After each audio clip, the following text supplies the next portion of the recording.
Shalom. Dan khotbah saya hari ini seperti yang saya janjikan adalah tentang mujizat.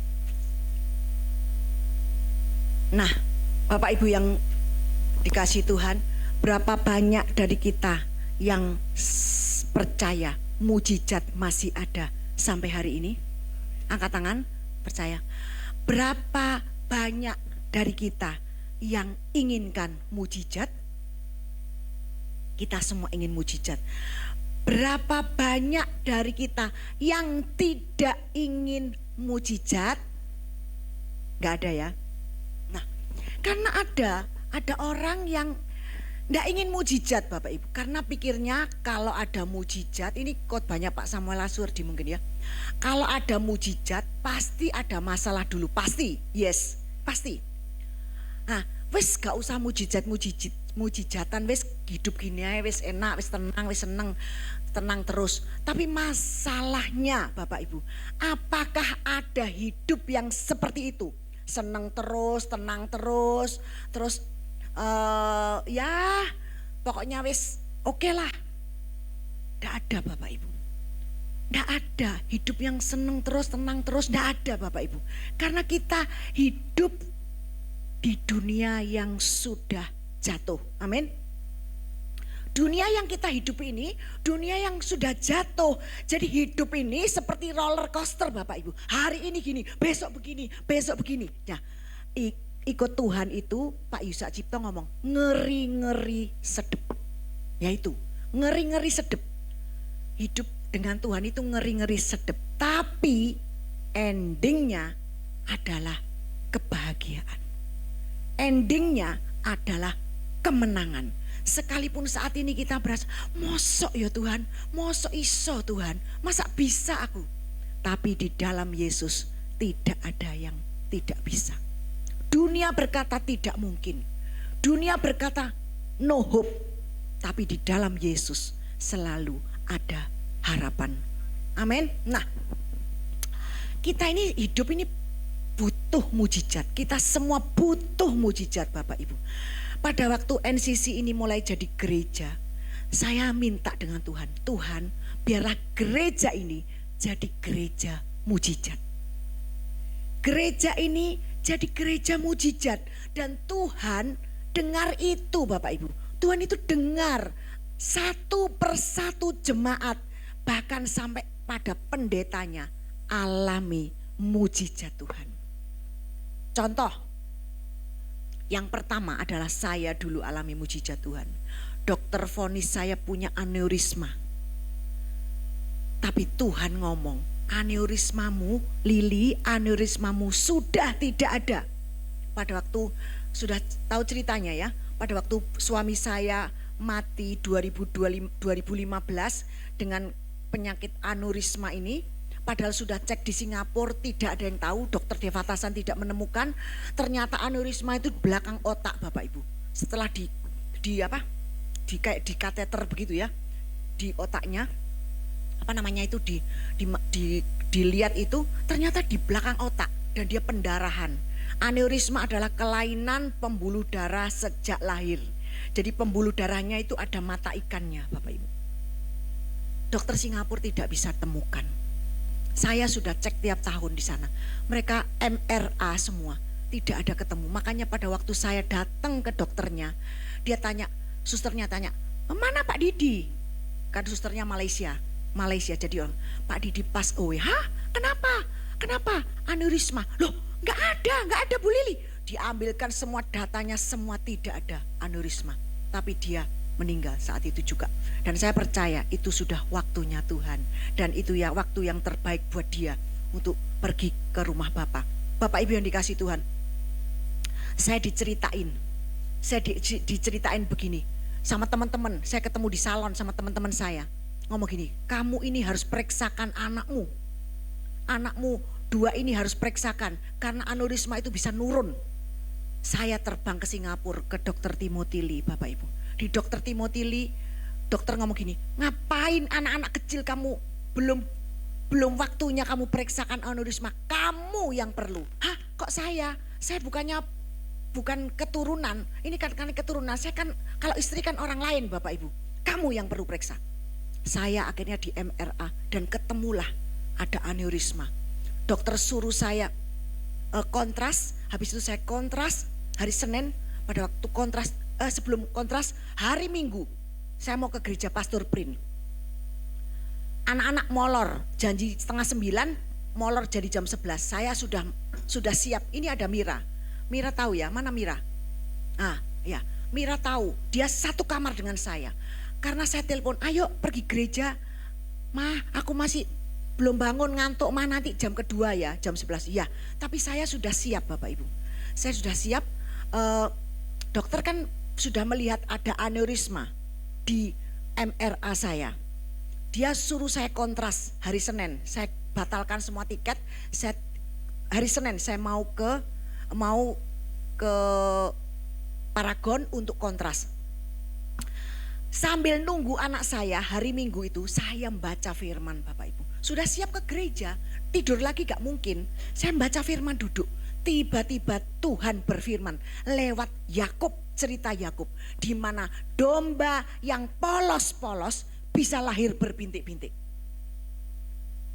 Di dalam roh, pada waktu itu Tuhan berkata, pada waktu itu kan Yakub dapat mimpi. Malaikat Tuhan berkata, malaikat huruf besar berarti Tuhan sendiri berkata, Yakub, di alam roh, domba jantan dari domba-domba yang menghamili betinamu itu adalah berbintik-bintik. Langsung Tuhan ngomong dengan saya, Lili, di dalam roh aneurismamu sudah tidak ada. Langsung saya bilang yes. Langsung saya ngomong dengan Mira, Mir, percaya Mir, Tuhan barusan ngomong dengan aku, aneurismaku sudah tidak ada di dalam roh, semua tidak ada. Apa yang terjadi Bapak Ibu? Saya cek, gemeter enggak? Tetap takut enggak? Tetap takut. Saya punya daging kemanusiaan takut. Pada waktu mau dimasuki cairan kontras di semua, susternya Malaysia berkata, takut ya Bu, takut. Terus enggak usah takut Bu, enggak usah. Enggak apa-apa ini, nanti ibu rasa panas di kepala. Oh iya, sus. Tapi saya berkata, Tuhan yang masuk di dalam tubuhku bukan cairan kontras, tapi darah Yesus. Masuk Bapak Ibu, saya dimasukkan reng bolak-balik Bapak Ibu, masuk situ. Panas, semua panas. Hasil siangnya dokternya kaget karena dilihat semuanya. Gak ada, kok gak ada? Telepon pakai bahasa Inggris, Juan tapi tahu. Anak saya Juan misal tahu, terus ngomong gitu, ngomong apa ya? Terus memangnya nggak ada. Terus saya tanya, kenapa dokter? Dokternya bisa bahasa Indonesia. Ya ini kemarin ada. Apa mungkin saya lihat salah ya? Mungkin saya lihat belokan. Ternyata sekarang kok tidak ada. Saya bilang, yes dok, itu Tuhanku yang sembuhkan. Langsung di depannya dokter saya, enggak tanggung-tanggung Bapak Ibu. Saya percaya, yes itu Tuhanku yang sembuhkan. Kemarin dia ngomong dengan saya bahwa aneurismaku sudah tidak ada. Langsung dokternya berdiri Bapak Ibu. Beri kemuliaan yang meriah bagi Tuhan. Dokternya berdiri, langsung saya disalami. Praise God, thanks God. Saya bilang, yes. Terus dia bilang, nanti kalau kamu ada waktu 6 bulan mau periksa di sini juga enggak apa-apa. Saya bilang, iya dokter, tapi jangan ngomong no, enggak akan, no way. Aku sudah sehat, aku sudah sembuh, aku sudah sehat. Ada lagi. Tiba-tiba di sini divonis ada benjolan, harus dibiopsi. Ini dokter Singapura Bapak Ibu. Saya pulang ke sini, sudah tak ceritain ya. Saya pulang ke Indonesia, saya di email harus balik karena ini benjolan kelihatannya tidak bagus, geronjal-geronjal. Kalau geronjal-geronjal kan jelek ya Pak Hermawan. Seperti kemarin Pak Hermawan divonis kanker mata. Karena ininya beronjal-beronjal ya. Bukan mulus. Kalau mulus, benjolannya mulus itu aman. Kalau berenggol-berenggol gini takut, ganas dan semuanya. Nah Pak Hermawan juga divonis kanker mata. Sampai matanya merah ya Pak. Tapi waktu di sini, waktu mau dibiopsi ya, kita berdoa waktu mau dibiopsi ya, kita berdoa terus dibiopsi semuanya baik, tidak ada kanker mata. Beri kemuliaan yang meriah bagi Tuhan. Siapa yang mengerjakan itu semua? Tuhan Bapak Ibu, Tuhan. Saya divonis ternyata Saya pergi ke dokter yang lebih pinter, dokter Loh Kecuan, ke Mon-i, dilihat, nggak ada. Kamu nggak usah sini lagi, mana ada benjolan. Karena Tuhan sudah ngomong dengan saya, jangan takut, I am with you. Pada waktu saya nyanyi, nyembah, dengar suara Tuhan audible, jangan takut, I am with you. Langsung, yes, aku takut apa ya? Pertama saya tidak sadar, aku takut apa ya? Bahkan dokter di Indonesia pun yang memvonis saya ada benjolan, bisa tidak temu itu benjolannya. Itu Vivi ada, ya Via. Loh mana? Kok nggak ada? Loh kemarin kan dokter yang ngomong tahun berapa ini ada benjolan. Iya, tapi nggak ada. 3 bulan sekali aku suruh cek Bapak Ibu, sudah tidak ada. Dan aku percaya yang menyembuhkan adalah Tuhanku. Masih ada mujizat dan selalu ada mujizat setiap hari, khususnya buat seluruh jemaat NCC. Amin. Amin. Terus saya apalagi banyak Bapak Ibu, kalau mujizat yang saya alami itu banyak sekali.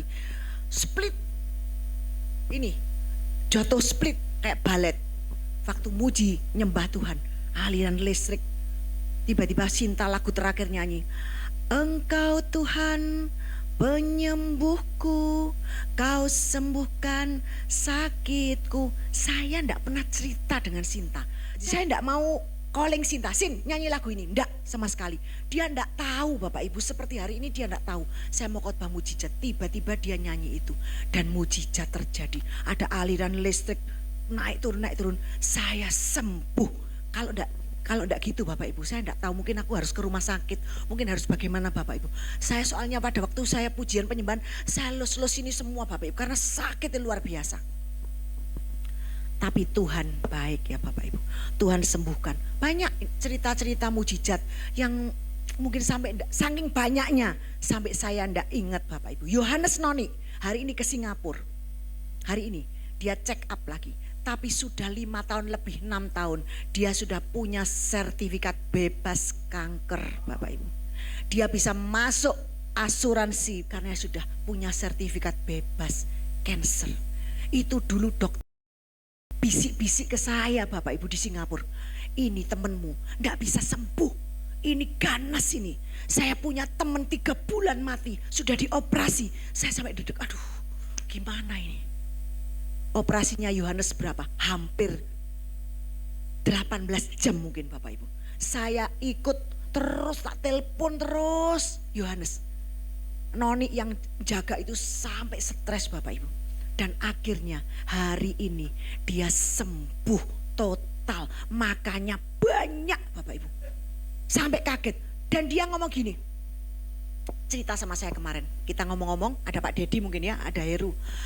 Dia ngomong gini, aku ini ya kan gak punya lambung, tapi Bu Lili aku nek makan malam, makan kekenyangan, itu aku tidur, itu bisa asam lambungnya bisa naik, bisa kecut, terus gak enak. Seperti kan kalau kita punya lambung, kita punya asam lambung, nek tidur, terus bari makan kekenyangan, terus tidur bisa asamnya naik. Ini Yohanes juga bisa. Secara logika gak masuk akal, asam lambung hanya diproduksi di lambung, usus tidak produksi asam lambung. Jadi di alam roh Yohanes itu ada lambungnya. Mangane wakeh kalaku lek makan di susi ini yo lho. Yohanes koyo entek ta sakmene akeh. Aku balas kecil Bapak Ibu. Itu apa? Salmon menta itu cuma seprapat saya makan, sisanya tak bungkus.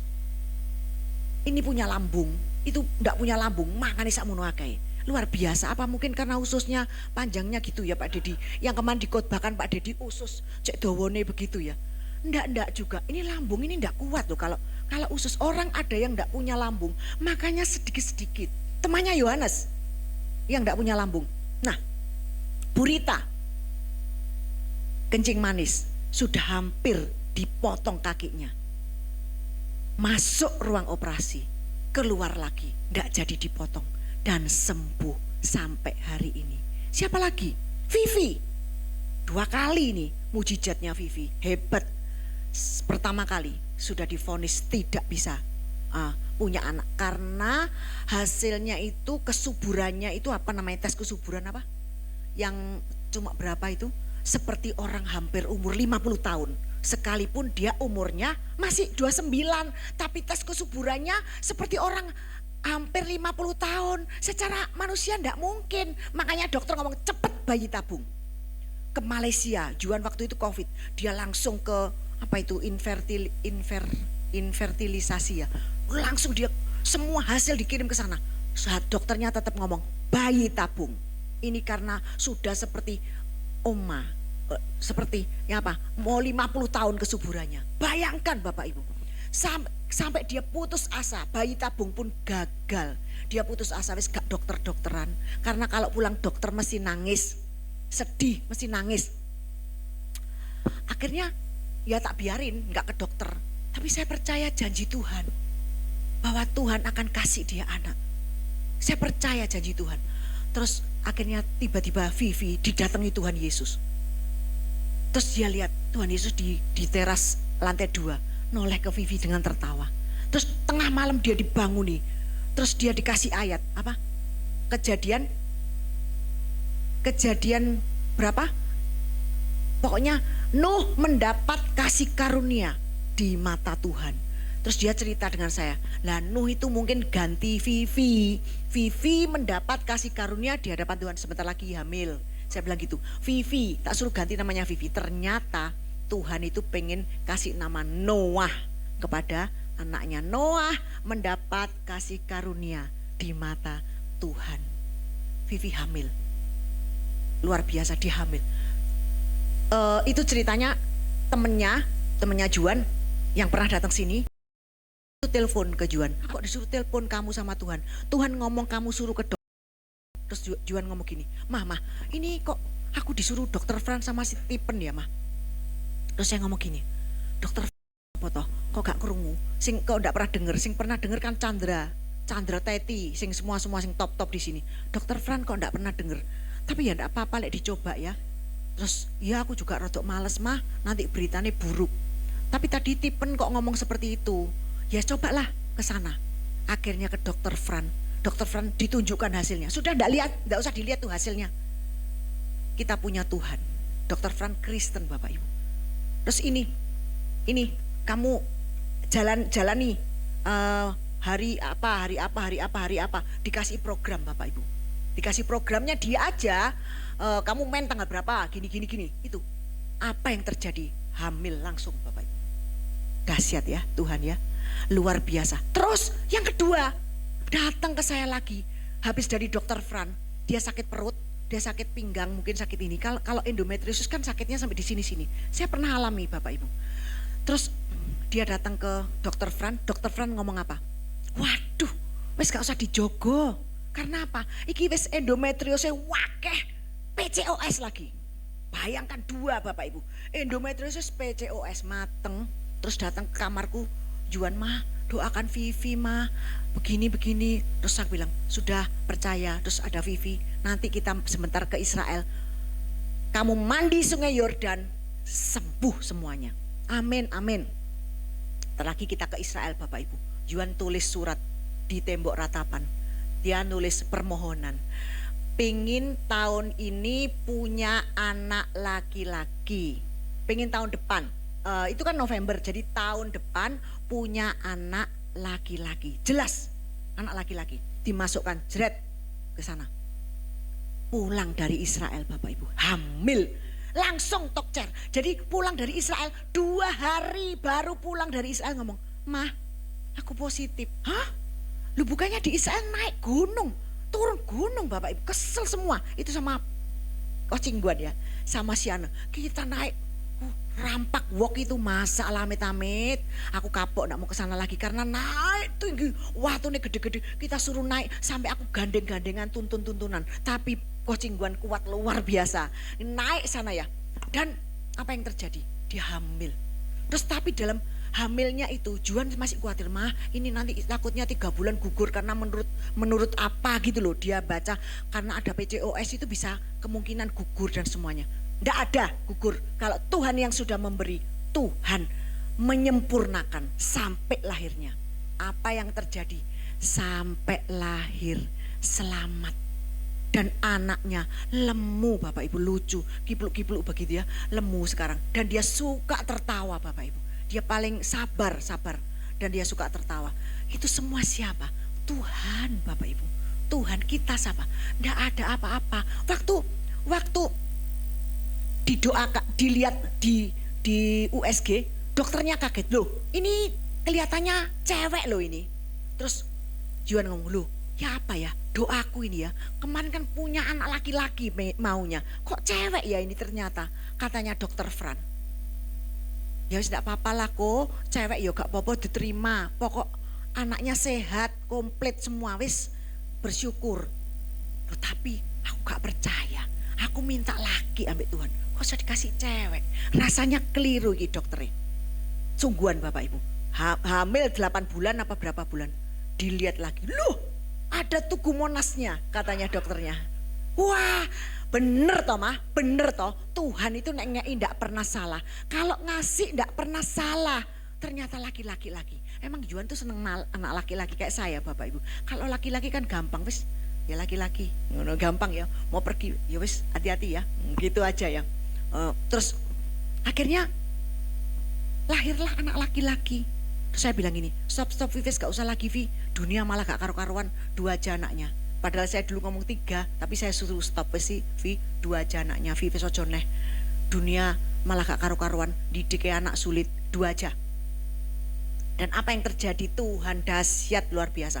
Pak Hermawan disembuhkan, Pak Dedi disembuhkan, Juan nanti menyusul, ada mujizat Tuhan. Saya pun menyusul. Nah mujizat itu Bapak Ibu bukan hanya kesembuhan saja, mujizat keuangan ada, mujizat dalam pekerjaan saya alami saat ini, berjalan dalam mujizat, semua ngomong susah tapi aku diberkati, kerjaanku luar biasa. Orang itu ya harusnya jual langsung bisa dikasih no Juan, berarti ini semua dikasih no Juan, dikasih harga murah semuanya. Itu luar biasa. Kalau enggak Tuhan yang mengarahkan orang, hati orang itu kepada Juan, enggak ada Bapak Ibu, enggak ada. Usaha manusia itu nol, enggak ada. Jadi jangan bangga dengan usaha manusia. Apalagi Bapak Ibu, pemulihan hubungan keluarga. Banyak Bapak Ibu yang sudah cerai, yang sudah enggak ketemu, sudah lama, tapi bisa kembali lagi, pemulihan utuh lagi. Ini ndak mudah, banyak Bapak Ibu. Saya lihat pemulihan keluarga itu, mujizat pemulihan keluarga, mujizat penjualan rumah, ruko, tanah, ini dialami Yosef, dahsyat. Dan saya baru mengalami juga, tak ceritain ya. Yosef ini jual ruko Bapak Ibu, orang beli itu tanpa nawar, kaget Yosef sampean. Padahal loh, apa kemurahan ya aku, apa kemurahan ya, kaget. Langsung oke. Ya Sep, kamu boleh cerita ini. Jadi jual ruko tanpa nawar, orang beli. Bayang no. Saya pun ndak mau kalah sama Yosef. Saya terima mujizat barusan. Tanahku di situ Bondo jadi rebutan Bapak Ibu. Dengan harga yang orang lain ngomong ndak mungkin. Malah mau dinaiki, lagi. Ini dahsyat. Juan tahu, Juan saksi mata, Vivi juga, kita semua. Nanti Coach Cingguan bisa tanya itu. Rebutan Bab. Yang saya ini punya kongsi tanah dengan temanku. Di Dini kongsian tanah. Beli tanah kongsi gitu ya. Terus saya bilang sama teman saya, tak ceritain, kita ini tidak bisa terus-terusan kayak gini ya. Ini tanah yang kongsi-kongsi ini didolai. Soalnya anakku sama anakmu itu nggak koncoan. Nek kita mati takut tukaran. Karena ini namanya bedo, ahli warisnya malah wakeh ya toh. Nek kamu mati ahli warisnya malah wakeh, 1, 2, 3. Nek aku mati ahli warisnya malah wakeh ya toh. Jadi gini, lebih baik dijual aja yang kongsian ini. Terus dia itu kasih aku harga murah Bapak Ibu. Ya apa ini konco ini. Aku dikasih harga murah, ke ono tanah segitu larangnya. Mahalnya ndak ada. Tanah sing bu omongno itu ndak mungkin ada. Terus saya sama Juan, kita mau fair aja, appraisal bank langsung Bapak Ibu. Tak appraisalnya BCA Bapak Ibu. Keluarlah nilai appraisalnya. Tak kasihkan dia, ini loh nilai appraisalnya. Dia menolak, ndak mau. Ndak mungkin harga tanah ini bisa segini. Terus saya bilang, ya wis gak apa-apa. Ternyata ada yang telepon Bapak Ibu. Waduh, langsung mau. Kurang sedikit. Terus tapi saya ini kan sakno ya Bapak Ibu, sama temanku ini kan sudah koncoan dari dulu. Saya bilang, ini loh, tinggal sedikit. Kacek setitik, kamu mau bu ambil kamu atau enggak? Saya kan tak tawarin kamu dulu. Ini ada penawaran terakhir seperti ini. Wah, langsung takut Bapak Ibu dia. Langsung yes, aku ambil. Tapi dengan harga aku mau. Yang dengan harga aku mau loh ya. Kamu nek enggak mau, ini diambil. Akhirnya dia, aku mau hargamu wis. Langsung diambil Bapak Ibu. Dan ini yang satu yang mau beli ini ngamuk dengan saya. Loh, kok dikasihkan orang lain, kok enggak dikasihkan saya? Loh, Taci tadi terakhir nawar harga segini loh. Terus ada yang lebih mahal 200 juta juga tak kasihkan orang itu dong. Me, ngomong saya Me, putuskan sekarang Me. Tak tambahi ya Mbak Taci. Hah? Ditambahi piro, Ci? Ditambahi, wes Me minta berapa? Aku mau minta tambah 250 sebenarnya, tapi aku diancam sama temanku ini. Kue aja macam-macam. Iki wis tak iyoni, aja bokekno iku. Akhirnya tak masukno. Ini pasti akalannya si A ini. Ini dia ditelepon, diserbu Bapak Ibu, dimarahi Bapak Ibu. Akhirnya tak kasihkan dia. Saya ini kan fair Bapak Ibu. Saya kalau enggak fair bisa tak kasihkan Taci itu Bapak Ibu. Kalau bedanya 250 juta, oh gak enak ya Bapak Ibu. Nah, tapi saya enggak. Akhirnya tanah itu diambil temanku itu. Tapi temanku itu penuh dengan marah, amarah. Orang situ bodoh marah semua sama dia. Tak suruh, tak arahkan ke dia. Kan ngamuknya pertama sama aku. Tak arahkan ke dia dan ngamuk semua ke dia. Kapok ya Bapak Ibu. Terus dia ngomong, yus kapok aku. Makanya jangan enggak percaya sama saya. Saya ini, kita ini bukan bujuk. Kita ini benar-benar ada di jalannya Tuhan. Kalau Tuhan di pihak kita, siapa lawan kita? Gak ada Bapak Ibu. Mujizat itu macam-macam, bukan cuma kesembuhan, keuangan, pekerjaan. Siapa gak pengen ngalami mujizat finansial? Semua pengen Bapak Ibu. Saya pengen juga mujizat dalam pekerjaan. Saya pengen pemulihan hubungan keluarga. Saya sudah alami. Dulu saya sama anak saya, waduh, mama ini diktator, mama ini marah-marah. Tapi ya Pak Hermawan tahu, semua Heru juga tahu. Tapi aku mengalami mujizat pemulihan keluarga. Ini semua perlu, kita perlu mujizat. Hidup ini adalah mujizat. Tanpa mujizat kita tidak bisa hidup. Karena apa? Karena kita bisa bangun, bisa napas, tubuh yang segar, itu mujizat. Amin. Mujizat ini yang mengerjakan siapa? Tuhan Bapak Ibu. Mujizat ini yang mengerjakan adalah Tuhan kita Yesus Kristus. Dan mujizat terbesar adalah pada waktu peristiwa penyaliban, di mana Yesus tergantung di atas kayu salib untuk menebus dosa kita semua yang percaya. Sehingga kita yang seharusnya mati masuk neraka, kita beroleh kehidupan kekal di surga. Ini mujizat terbesar. Ini mujizat terbesar. Hidup adalah mujizat. Kita bisa bangun, bernafas, datang ke gereja dengan tubuh yang sehat. Itu mujizat. Tapi mujizat terbesar adalah karya salib Kristus, di mana membuat kita yang harusnya mati masuk neraka, tapi kita bisa memperoleh kehidupan bersama-sama dengan Tuhan di surga.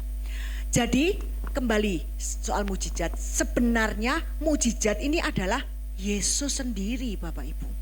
Jadi mujizat ini bukan formula, mujizat ini adalah Yesus sendiri. Mari kita baca Kisah Para Rasul 19 ayat 11 sampai 12. Elohim mengerjakan mujizat yang luar biasa melalui Paulus. Jadi siapa yang mengerjakan? Elohim. Elohim mengerjakan mujizat yang luar biasa melalui Paulus. Jadi tidak ada yang bisa disombongkan ya. Manusia tidak bisa disombongkan. Paulus tidak bisa sombong ini. Karena yang mengerjakan, yang mujizat yang mengerjakan adalah Elohim. Dia cuma jadi salurannya saja, melalui saja. Sehingga ayat 12, sehingga sapu tangan penyeka kulitnya saja, penyeka kulitnya Paulus, jadi sapu tangannya Paulus ketika dibawa kepada orang-orang yang sakit, maka semua penyakit meninggalkan mereka dan roh-roh jahat pun keluar dari mereka. Dahsyat ya, sapu tangannya Paulus tok ini bisa menyembuhkan sakit, roh-roh jahat keluar semua, penyakit meninggalkan semua orang yang menyentuh sapu tangannya Paulus. Ini sama, saya pernah baca kitab Henok Bapak Ibu. Kitab Henok itu orang berkata kitab yang sesat, tapi saya enggak. Saya lihat itu benar. Jadi bajunya Adam ini jadi rebutan Bapak Ibu, sampai dipegang, sampai akhirnya anaknya Nuh, Sem, Ham, Yafet itu berebut bajunya Adam yang bekas di Taman Eden itu. Akhirnya mereka yang mendapatkan siapa? Yang paling jahat Bapak Ibu. Yang paling jahat anaknya Nuh, Sem, Ham, dan Yafet, itu yang paling jahat adalah Ham. Ham ya? Ya, Ham ya. Nah, itu yang mendapatkan bajunya Adam itu. Dan bajunya Adam ini kalau dipegang, kalau dimiliki, powernya gede Bapak Ibu. Kekuatannya luar biasa. Itu akhirnya sampai ke Nimrod. Nah, Bapak Ibu bisa tahu Nimrod itu orang yang paling jahat. Kalau zaman sekarang itu, mungkin zaman dunia sekarang itu Hitlernya. Tapi itu Nimrod zaman dulu itu jahat luar biasa Bapak Ibu. Nah itu sampai karena dia pegang bajunya Adam itu, dia berkuasa Bapak Ibu, berkuasa luar biasa. Sampai bisa membangun menara Babel. Jadi pokoknya berkuasa luar biasa. Pakai bajunya Adam itu aja. Ini terjadi di Kisah Para Rasul. Sapu tangannya Paulus punya kuasa Bapak Ibu. Cuma dibuat lap-lap keringatnya Paulus itu gini no aja, setan takut Bapak Ibu. Ini dahsyatnya luar biasa, mujizat yang luar biasa. Jadi tapi kita tidak boleh cari-cari sapu tangan. Oh cari sapu tangannya Paulus, oh cari Paulus. Enggak Bapak Ibu, karena yang mengerjakan itu adalah Tuhan melalui Paulus. Jadi bukan Paulus cuma lewat saja melalui Paulus, dan Tuhan yang mengerjakan semua itu. Hal ini sesuai dengan apa yang dikatakan Yesus di dalam Yohanes 14 ayat 12. Ayo baca Yohanes 14 ayat 12. Aku berkata kepadamu, sesungguhnya barang siapa percaya kepadaku, dia akan melakukan juga pekerjaan-pekerjaan yang aku lakukan, bahkan pekerjaan-pekerjaan yang lebih besar daripada itu, sebab aku pergi kepada Bapa. Ini digenapi dalam Paulus. Dia melakukan pekerjaan-pekerjaan yang Yesus lakukan. Yesus bisa buat mujizat, Paulus juga bisa. Kalau Yesus tidak pakai sapu tangan, tapi siapa yang menjamah waktu perempuan pendaraan 12 tahun itu berkata, asalku jamah saja jubahnya, maka aku akan sembuh. Jadi orang yang menjamah, perempuan yang menjamah jubahnya Yesus, jumbai jubahnya, langsung mengalami kesembuhan. Tapi Paulus beda, sapu tangannya aja, lap keringatnya, langsung sembuh. Setan lari. Dahsyat luar biasa. Saya ingin gereja ini juga mengalami seperti itu Bapak Ibu. Sapu tangannya Pak Dedi, wus, langsung sembuh semua. Sapu tangannya Yosef, wus, langsung sembuh semuanya. Nggak usah sapu tangannya. Bajunya Yosef mungkin ya, biarpun belum tidak dicuci, langsung sembuh semua. Bukan semaput karena bau keringat Bapak Ibu, tapi sembuh semuanya. Saya pingin ini terjadi dalam gereja NCC karena saya punya visi dan misi. Gereja ini jadi gereja mujizat. Semua harus alami Bapak Ibu. Mujizat. Memang loh kok gak enak terus Bu Lili. Loh, ya memang nanti kamu kan jadi enak gitu loh. Jadi enak ngalami, wah Tuhan ini betapa dahsyat ya. Luar biasa. Mujizat tidak harus sakit Bapak Ibu. Mujizat bisa macam-macam. Keuangan, jodoh, wah, anak. Itu tiba-tiba Sartika, wah, dapat jodoh yang dari Tuhan, yang Tuhan pilihkan, yang tidak pernah disangka-sangka. Begitu Bapak Ibu. Yang tidak pernah ada di pikirannya, itu diberikan kepada kita yang percaya. Mujizat selalu ada dan mujizat masih ada sampai hari ini. Sekali lagi, jangan kejar-kejar orangnya, tapi kejar Yesusnya. Karena yang mengerjakan di dalam Elohim, yang mengerjakan adalah Elohim di dalam nama Yesus, bukan orang itu. Memang orang tersebut dikasih karunia Bapak Ibu. Misalnya untuk kesembuhan, tapi untuk mengusir setan, itu ada karunianya. Tapi biarlah fokus kita hanya pada Yesus saja. Yesus toktil, Yesus saja. Hanya Yesus, hanya Yesus, hanya Yesus pujaanku. Hanya Yesus, hanya Yesus, hanya Yesus. Kau Tuhanku, Kau Bapakku. Hanya Yesus, hanya Yesus, hanya Yesus kekasihku.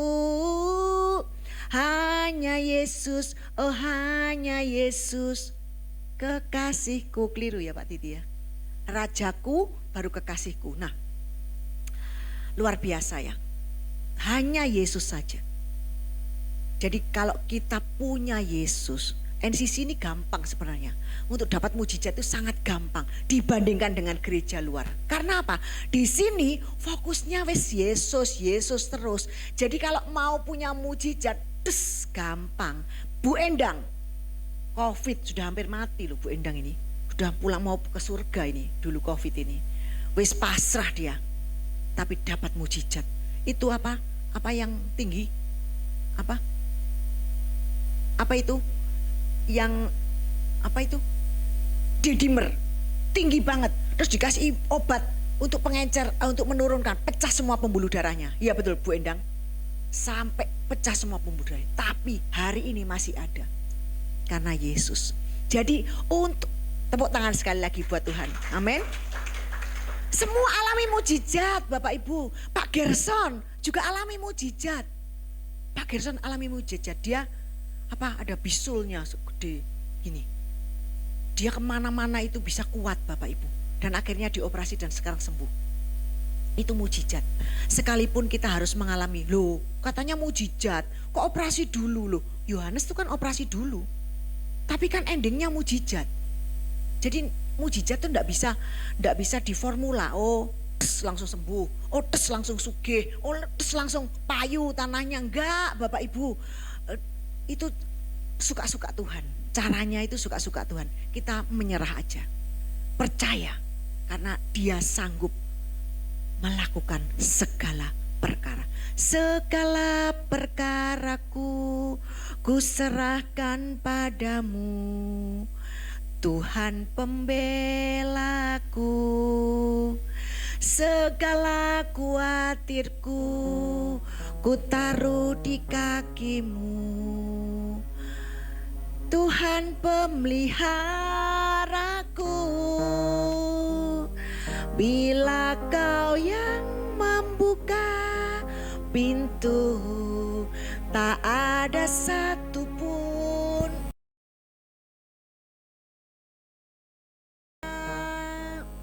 Bila Kau yang mengangkat aku, tiada yang dapat merendahkanku.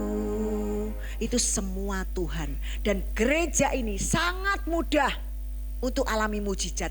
Dan saya percaya semuanya akan alami mujizat. Karena udah fokusnya udah Yesus. Nek fokusnya segala sekeliling kita.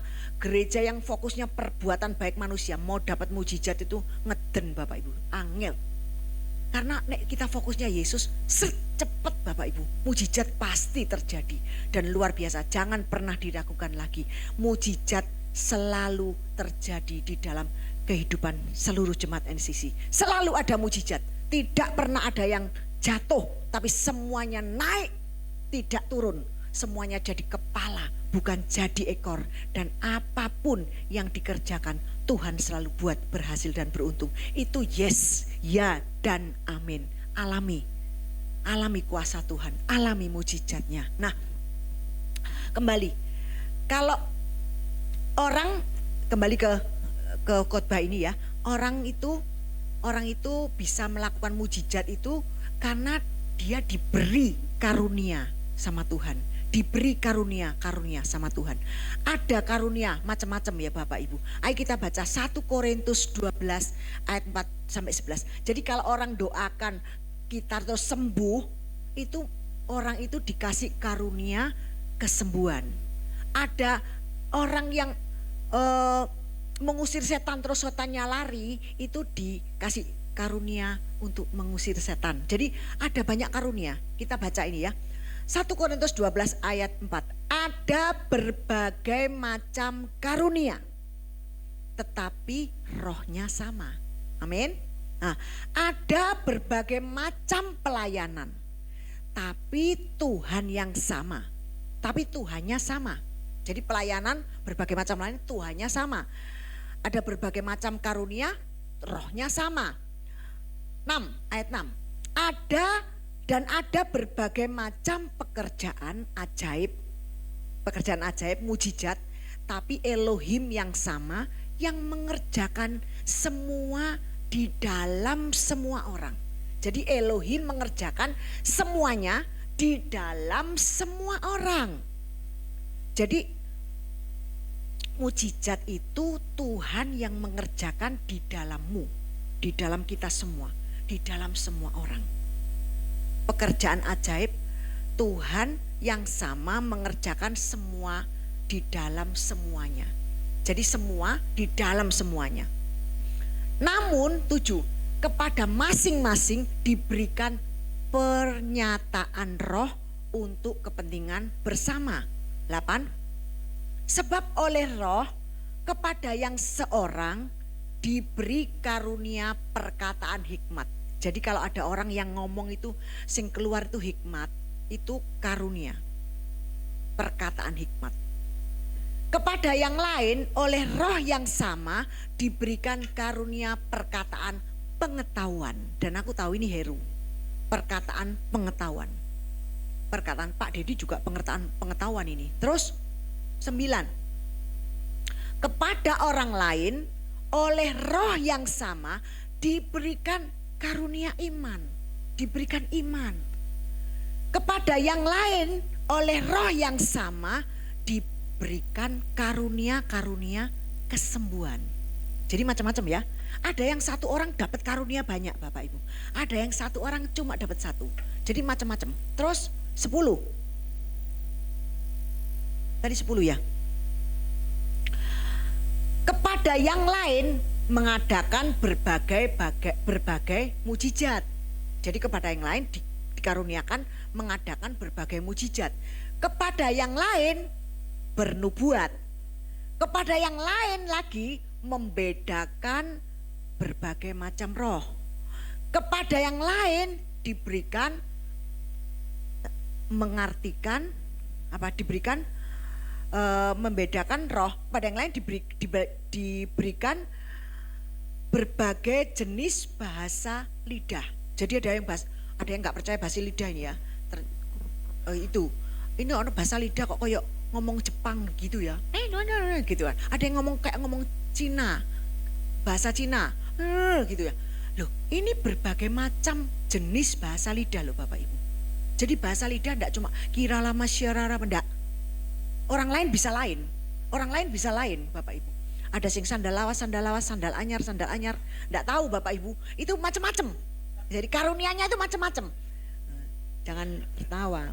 Siapa yang karunia bahasa roh sandal lawas? Enggak ada ya. Dulu ada di gerejaku yang lama itu ada yang ngomong, kok sandal lawas toh iki. Terus mari kita ngomong, kok kak sandal anyar begitu ya. Enggak ya Bapak Ibu. Itu berbagai jenis bahasa lidah. Kepada yang lain dikasih karunia untuk menafsirkan bahasa lidah. Jadi setiap orang enggak sama Bapak Ibu. Ada yang dikasih banyak, ada yang kasih 1.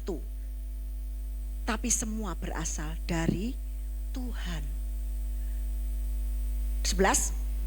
Namun semuanya itu dikerjakan oleh Roh yang satu dan yang sama, yang membagi-bagikan kepada setiap orang seperti yang dikehendakinya. Jadi suka-sukanya Tuhan, seperti yang dikehendaknya. Tuhan mau ngasih Yosef karunia nubuat, sebenarnya karunia mengartikan bahasa roh, karunia penyembuhan, karunia berapa 5 macam karunia. Oh, itu suka-sukanya Tuhan.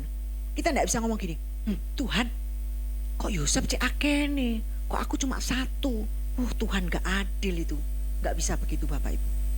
Karena itu diberikan kepada Tuhan, kepada setiap orang seperti yang dikehendakinya. Jelas ini.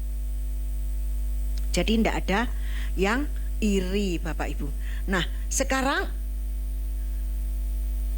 kita mau lihat contoh karunia iman. Jadi karunia-karunia ini adalah benar-benar pemberian dari Tuhan. Tidak bisa diusahakan, tidak bisa dibeli dengan uang, tidak bisa diusahakan. Ini benar-benar pemberian dari Tuhan. Ada yang ceritanya anaknya Imam Skewa itu, anak di Alkitab, anak Imam Skewa, dia lihat, loh Paulus kok bisa nyembuhkan dalam nama Yesus, dalam nama Yesus, terus dia ikut. Paulus, aku mau dong ikut bisa nyembuhkan seperti kamu, mesti aku bayar berapa? Langsung Paulus marah toh, dihardik ya. Tapi dia coba begini. Ada orang kerasukan setan, dia ngomong, dalam nama Yesus yang disebutkan Paulus, keluar kamu setan. Apa yang terjadi? Setan ngomong gini, Paulus aku kenal, Yesus aku kenal, tapi kamu siapa? Langsung diudoi Bapak Ibu, langsung dikeroyok sama orang gilanya itu Bapak Ibu, yang kerasukan setan itu, ditelanjangi bulat-bulat Bapak Ibu. Lari-lari langsung. Nah iblis tahu Bapak Ibu, iblis tahu tidak bisa dibeli karunia ini. Ini benar-benar pemberian. Jadi suka-suka Tuhan, mau diberi berapa atau tidak diberi, itu suka-suka Tuhan. Tapi kita boleh tetap minta. Tuhan ngomong minta lah, maka akan diberikan kepadamu. Jadi tetap minta. Dan karunia tiap orang tidak sesama, kembali ya, sesuai dengan kehendaknya, sesuai dengan kehendak Tuhan. Kita baca Daniel 6, ini contoh karunia iman ya. Daniel 6 kita bacanya ini sebenarnya ayatnya 1-28, tapi kita singkat aja ya, tak ceritain sedikit ya. Daniel, Raja Dairus itu sayang dengan Daniel. Akhirnya Daniel itu dikasih kekuasaan di dalam kerajaan itu. Tapi ada yang iri. Ada yang iri, terus dia ingin memfitnah Daniel, tapi tidak bisa Bapak Ibu. Tidak bisa, dia ingin menjatuhkan Daniel, tapi dia tidak bisa karena Daniel kerjanya bagus. Raja suka sama dia. Gimana cara menjatuhkannya? Akhirnya dia, ayat 3 dikatakan, ayat 3, Daniel menjadi lebih terkenal daripada para wakil raja itu, daripada para pejabat tinggi dan para raja wilayah itu. Karena roh yang luar biasa itu ada padanya, roh Yesus. Dan raja merencanakan menempatkannya atas seluruh kerajaannya. Luar biasa ya. Ini disenangi raja. Terus ayat 10. Kemudian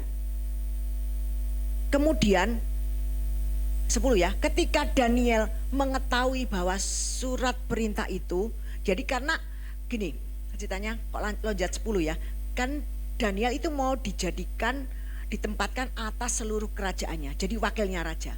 Semua orang kan iri ya Bapak Ibu. Mereka mau menjatuhkan Daniel, tidak ada setelahnya. Menjatuhkan apa? Kecuali dalam ibadahnya. Terus dia, orang-orang itu ngomong sama raja, Raja buat peraturan begini, dalam 30 hari ini jangan ada seorang pun di rakyatmu ini yang memohon sesuatu selain memohon kepada raja. Tidak boleh sembayang memohon kepada Tuhan, tapi hanya memohon kepada raja saja. Tapi barang siapa diketahui dia melanggar perintah itu, masukkan di dalam gua singa. Harus hukumannya adalah masuk gua singa. Tapi akhirnya raja ngomong, yes, boleh, jalankan itu. Raja tidak pernah mikir Daniel, Bapak Ibu, karena dia cinta sebenarnya, tapi dia tidak pernah mikir, karena dihasut. Akhirnya dia oke, jalankan. Jadi dalam 30 hari tidak ada yang boleh menyembah selain kepada raja. Ayat 10. Ketika Daniel mengetahui bahwa surat perintah itu telah ditandatangani, pergilah dia ke rumahnya. Apakah Daniel tidak tahu bahwa konsekuensinya harus mati dengan dimakan singa? Tahu, Bapak Ibu. Tapi dia pergi ke rumahnya dan jendela kamar terbuka ke arah Yerusalem. Lalu dia sujud 3 kali sehari, berdoa dan mengucap syukur di hadapan Elohimnya sebagaimana yang biasa dia lakukan. Jadi Daniel sudah tahu konsekuensinya kalau tidak nyembah raja dalam 30 hari, tidak boleh nyembah Tuhan, harus ke raja saja. Kalau ketahuan harus masuk gua singa. Daniel tahu, tapi dia tetap menyembah kepada Tuhannya. Sekarang siapa yang kasih kekuatan Daniel seperti itu? Tuhan. Siapa yang kasih iman Daniel sekuat itu? Tuhan. Jadi karunia iman itu diberikan kepada Daniel. Dia tahu konsekuensinya. Apakah Daniel ndredeg? Enggak, Bapak Ibu. Karena dia katakan dia sudah tahu konsekuensinya, tapi dia tetap buka jendelanya ke arah Yerusalem. Dia doa kepada Tuhannya. Ini dahsyat, karunia iman itu pemberian dari Tuhan.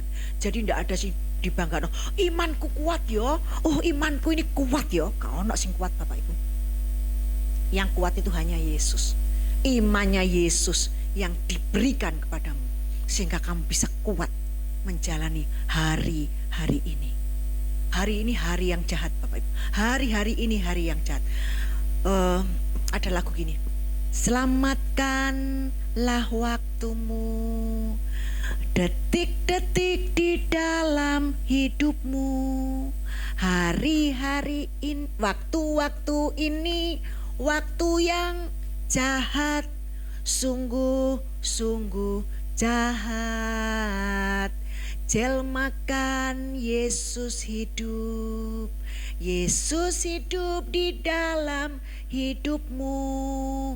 Hidup sebagai Raja dan Tuhanmu. Sungguh-sungguh indah. Jadi hari-hari ini adalah hari-hari yang jahat, tapi jelmakan Yesus hidup. Masukkan Yesus di dalam hatimu. Maka hari-hari ini akan jadi indah. Nah, akhirnya singkat cerita Daniel dimasukkan di gua singa. Ayat 19. Pagi-pagi raja itu tidak bisa tidur semalam suntuk, Bapak Ibu. Aduh, tidak bisa tidur. Akhirnya pagi-pagi raja bangun saat fajar menyingsing dan bergegas pergi ke gua singa, Bapak Ibu. Ketika ia sampai di gua itu, ia berseru dengan suara yang sedih kepada Daniel. Dia pikir Daniel wis entek, wis mati wisan ya, dicapik-capik sungai, dicapik-capik singa ya. Terus raja berbicara dan berkata kepada Daniel, "Hai Daniel, hamba Elohim yang hidup, Elohimmu yang kepadanya selalu engkau layani. Apakah dia sanggup melepaskan engkau dari singa-singa itu?" Dia kan ngomong seperti ini dengan suara lirih, Bapak Ibu. Dia pikir gak mungkin Daniel urip, gak mungkin Daniel hidup. Tapi tiba-tiba, Bapak Ibu, Daniel berkata kepada raja di ayat 21, "Ya raja, hiduplah selamanya." Elohimku telah mengirim malaikatnya lalu menutup mulut singa-singa itu. Mereka tidak menyakiti aku karena aku tidak bersalah. Juga di hadapanmu ya Raja, aku tidak melakukan kejahatan. Luar biasa Bapak Ibu. Langsung rajanya senang dan raja sangat bahagia dikatakan terhadap kejadian itu. Dia memerintahkan mereka supaya mengangkat Daniel dari gua singa itu. Maka Daniel dibawa keluar dan tidak ada cedera ditemukan kepadanya. Karena ia percaya kepada Elohimnya. Enggak ada cedera, belas, enggak ada dicakar singa sedikit pun Bapak Ibu. 24. Dan raja memerintahkan untuk membawa semua orang yang telah menuduh Daniel. Lalu orang-orang itu dilemparkan ke dalam gua singa. Mereka, anak-anak mereka, istri-istri mereka semua galak ya. Rajanya, anak-anaknya sakno saya, anak-anaknya, istri-istrinya. Singa-singa itu menyerang mereka dan meremukkan tulang-tulang mereka sebelum sampai di dasar. Di dasar gua itu langsung diserbu Bapak Ibu. Langsung dihabisin sama singa itu. Ini kalau tidak ada Tuhan. Tapi kita ada Tuhan. Nah, ayat ini Bapak Ibu suka dipakai dulu sama teman-teman saya. Kalau takut dimarahi mertua, dalam nama Yesus dibungkam seperti singa-singa Daniel. Mateng Bapak Ibu. Kalau pulang dibungkam. Wih, gak ngamuk mari ngono mertuaku. Nah, gak ngamuk kalau sama bosnya dibungkam. Mulut seperti mulut singa Daniel dibungkam dalam nama Yesus. Mari ngono langsung bosku gak ngamuk-ngamuk. Padahal aku ini telat. Aku seharusnya enggak telat, terus aku telat terus. Tapi begitu aku telat dibungkam. Yojok ngono ya dibungkam terus. Ya enggak boleh ya Bapak. Ini dipakai ayat ini. Ayat ini dipakai Bapak Ibu. Dibungkam seperti singa Daniel. Nah ini dipraktekkan ini boleh ya Bapak Ibu. Dan nanti sampai di rumah pasti yang mau ngamuk jadi enggak jadi sama kita semua ya. Nah Bapak Ibu, Daniel mengalami mujizat Tuhan. Di mana Tuhan melepaskan Daniel dari terkaman singa-singa itu. Karena Tuhan memberi apa? Karunia iman kepada Daniel. Sehingga dia berani melanggar larangan untuk berdoa yang dikeluarkan oleh Raja Dairus. Atas bujukan orang-orang jahat yang iri hati terhadap Daniel. Dan Daniel sekali lagi tahu konsekuensinya. Tapi dia tetap berdoa dan memohon kepada Tuhannya, yaitu Yahweh Elohim. Dia tetap teguh, tidak takut, tidak goyah. Dia tetap 3 kali sehari. Karena Tuhan mengaruniakan iman percaya yang kuat kepada Yahweh Elohim. Bukan kekuatan kita, bukan karena kebaikanku, bukan karena apalagi Pak Titi? Bukan karena kuat, bukan karena kuat gagah kita. Semua ini bagus lagunya, tapi aku lupa syairnya. Bila engkau dapat itu karenanya, bila engkau punya semua daripadanya, semua karena anugerahnya diberikan kepada kita, semua anugerahnya bagi kita bila kita dipakainya. Semua karena dia, semua karena dia. Ada lagi, satu kali lagi ceritanya ya, habis itu ditutup. Daniel 3 ayat 1 sampai 30, tapi tidak usah dibaca semua. Ini tentang Sadrak, Mesak dan Abednego. Dia juga dikasih karunia iman Bapak Ibu. Luar biasa. Ayat apa jawab Sadrak, Mesak, Abednego kepada Raja Nebukadnezar? Begini ceritanya, Raja Nebukadnezar ini buat patung Bapak Ibu. Terus Sadrak, Mesak dan Abednego semuanya disuruh nyembah patung itu. Dan orang-orang Babilonia waktu itu kan orang Israel dibuang ke Babilonia. Termasuk Daniel dan Sadrak, Mesak, Abednego ini. Nah, pada waktu Sadrak, Mesak, Abednego ada di sana, banyak orang iri Bapak Ibu, karena pinter Bapak Ibu. Raja Nebukadnezar membuat sebuah patung emas yang tinggi 60 hasta. Lebarnya 6 hasta yang didirikan di dataran Dura di wilayah Babel. Ya, ini ceritanya begitu.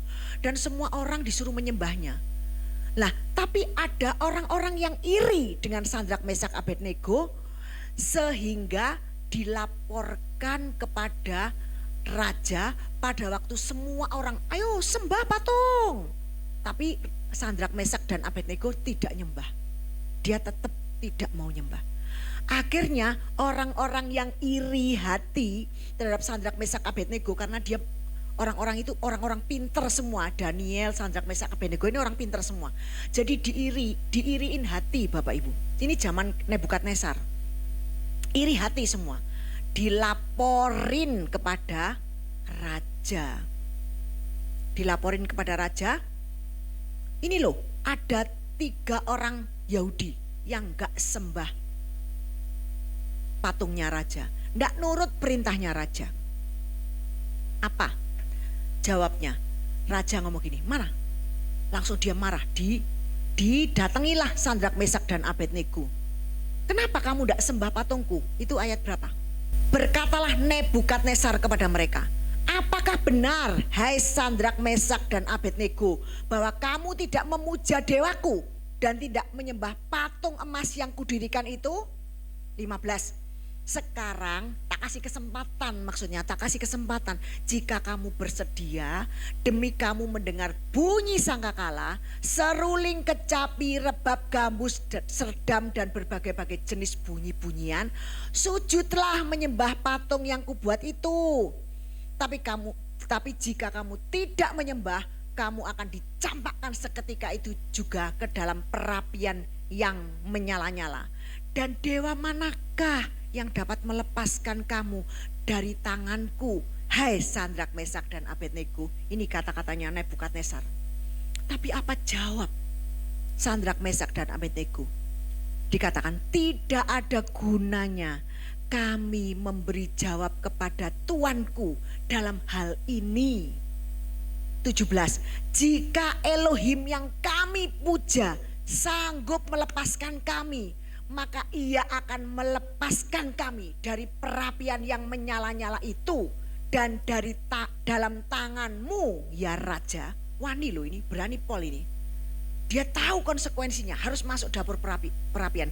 Dijawab sama Daniel, sama Sadrak, Mesak, Abednego seperti ini. Padahal raja itu sudah ngasih kesempatan, ayo tak kasih kesempatan lagi, sembah. Nanti kamu tak masuk no dapur api. Tapi apa jawabnya? Seandainya tidak, dia dikatakan nih, jika Elohim yang kami puja sanggup melepaskan kami, maka dia akan melepaskan kami dari perapian yang menyala-nyala itu dan dari dalam tanganmu ya Raja. 18. Tetapi seandainya tidak, hendaklah tuanku Raja mengetahui ya Raja, bahwa kami tidak akan memuja dewa tuanku dan tidak akan menyembah patung emas yang tuanku dirikan. Luar biasa ini berani Pol ini. Nah, ini karunia iman yang diberikan kepada Sadrak, Mesak dan Abednego dan yang akhirnya menghasilkan mujizat. Jadi karunia iman ini menghasilkan mujizat. Siapa yang ngasih karunia iman? Tuhan. Siapa yang buat mujizat? Tuhan. Siapa yang dapat mahkota? Kita. Loh, luar biasa loh, Tuhan itu cek buae ya. Siapa yang memberikan karunia iman? Tuhan. Siapa yang memberikan mujizat? Karena karunia iman ini menghasilkan mujizat. Siapa yang memberikan mujizat? Tuhan. Siapa yang kasih karunia iman? Tuhan. Siapa yang dapat mahkota? Dapat reward? Dapat pujian? Kita, Bapak Ibu. Makanya biarlah semua segala pujian itu hanya untuk Tuhan saja, bukan untuk kita. Amin. Bukan untuk pengkhotbah, bukan untuk yang dikasih karunia iman, bukan untuk Sadrak, Mesak dan Abednego, bukan untuk Daniel, tapi biarlah kemuliaan itu hanya untuk Yesus saja. Amin.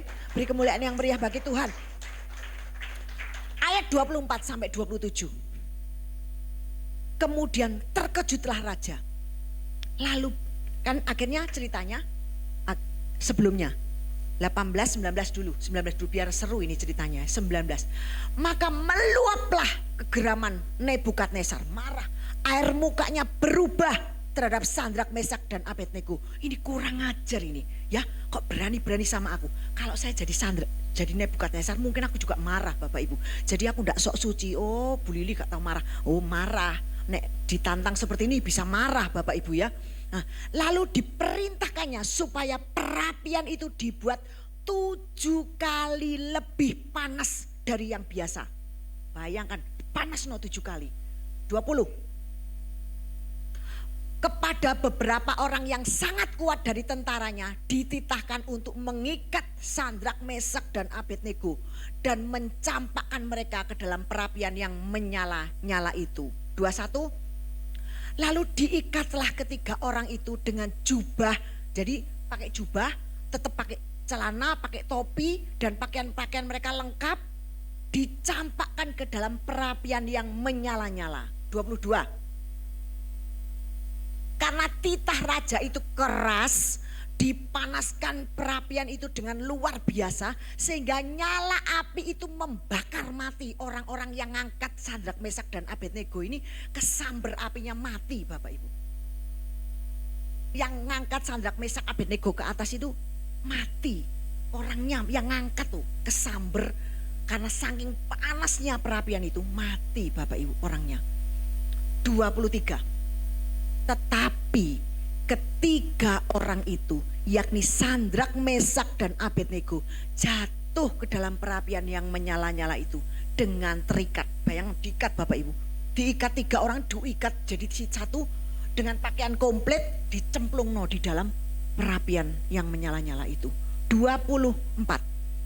Kemudian terkejutlah raja Nebukadnezar, lalu bangun dengan segera dan berkata ia kepada menterinya, bukankah 3 orang yang telah kita campakkan dengan terikat ke dalam api itu? Jawab mereka pada raja, benar ya raja, benar. 25. Tetapi ada 4 orang, kan 3 yang dimasukkan, kok jadi 4? Dan kulihat berjalan-jalan dengan bebas di tengah-tengah api itu. Mereka tidak terluka. Dan keempat itu rupanya seperti anak dewa. Dan yang keempat itu rupanya seperti anak dewa. Siapa itu? Yesus. Yesus ada bersama-sama Sadrak, Mesak dan Abednego. Karena siapa? Karena imannya. Siapa yang memberi iman? Yesus. Siapa yang mengadakan mujizat? Yesus. Siapa yang dapat kemuliaan? Sadrak, Mesak dan Abednego. Langsung orang sakit, wih hati-hati sama Sadrak, Mesak, Abednego, sakti ki wonge. Biasanya orang kan gitu ya. Nah, 26. Lalu Nebukadnezar mendekati pintu perapian yang menyala-nyala itu. Berkatalah ia, Sadrak, Mesak dan Abednego, hamba-hamba Elohim yang maha tinggi, keluarlah, datanglah kemari. Lalu keluarlah Sadrak, Mesak dan Abednego dari perapian itu, keluar Bapak Ibu. 27. Dan para wakil raja, para penguasa, para bupati, para menteri raja datang berkumpul. Mereka melihat apakah tubuh orang ini tidak mempan oleh api. Kaget ya, waduh ini tahan api nih. Bahwa rambut di kepala mereka tidak hangus, jubah mereka tidak berubah apa-apa. Bahkan bau kebakaran pun tidak ada pada mereka. Luar biasa bukan? Dahsyat Pol. Tuhan mana yang besar seperti Tuhan kita? Tuhan mana yang dahsyat seperti Tuhan kita. Dia kuat dan penuh kuasa. Tiada Tuhan yang seperti Dia. Luar biasa ya. Dahsyat pol Bapak Ibu. Tuhan kita luar biasa. Karunia iman menghasilkan mujizat. Tuhan memberi karunia iman, Tuhan pula yang adakan mujizat. Jadi bukan manusianya yang hebat, tapi Tuhannya yang hebat. Karena Dia adalah miracle worker. Ayo nyanyikan nanti. Miracle worker itu lagunya gimana? Siapa yang bisa menyanyikan miracle worker? Nanti selesai ini nyanyikan miracle worker. Karena yang mengerjakan, yang Yesus, yang mengerjakan adalah Yesus, dan Yesus adalah miracle worker. Sewaktu Yesus ada di dunia ini, Dia selalu membuat mujizat di dalam pelayanannya. Demikian pula sampai hari ini Bapak Ibu. Jadi jangan ada yang tidak percaya mujizat. Karena sampai hari ini mujizat masih ada dan tetap sama. Sayang kita tidak lihat Yesusnya secara kasat mata. Kalau zaman dulu Yesus melakukan mujizat kan bisa dilihat secara kasat mata. Yesusnya keliling-keliling, tumpang tangan, semuanya kan. Sekarang kita tidak lihat Yesusnya, tapi Yesusnya itu ada di dalam kita semua. Dia adalah miracle worker. Demikian kita akan tetap dan selalu percaya bahwa ada mujizat. Terutama untuk gereja NCC. Sampai hari ini mujizat tetap ada. Dia tetap dan akan selalu membuat mujizat di dalam kehidupan setiap kita, khususnya jemaat NCC. Amin.